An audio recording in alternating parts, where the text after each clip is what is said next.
In today's video, I am going to teach you how to install Google Chrome from Microsoft Edge. To begin, open Microsoft Edge. You can do this from the taskbar at the bottom of your screen, or by opening the Start menu and selecting Microsoft Edge from your list of apps. Once Edge is open, bring your attention to the address bar at the very top of the window. Click directly inside that bar so you can type a web address. Now type google.com/Chrome. Then press Enter on your keyboard. This takes you to the official Google Chrome download page. Using the official page is important because it helps you avoid fake download links and makes sure you get the correct installer for your computer. When the page loads, look near the center of the screen for the blue Download Chrome button. Click that button once. After you click, give it a moment. In Microsoft Edge, a download pop-up typically appears in the top right corner of the browser window. Wait until you see that pop-up, because it will show the Chrome installer file that Edge just downloaded.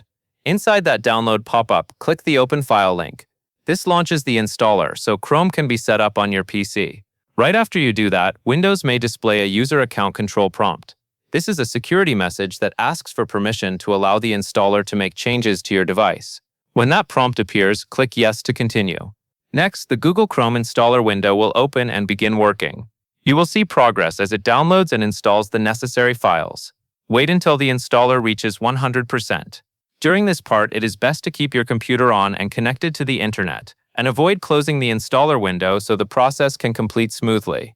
Once the installation finishes, Google Chrome will open automatically. That is your confirmation that everything worked. At this point, Chrome is installed and ready to use, and you can start browsing right away.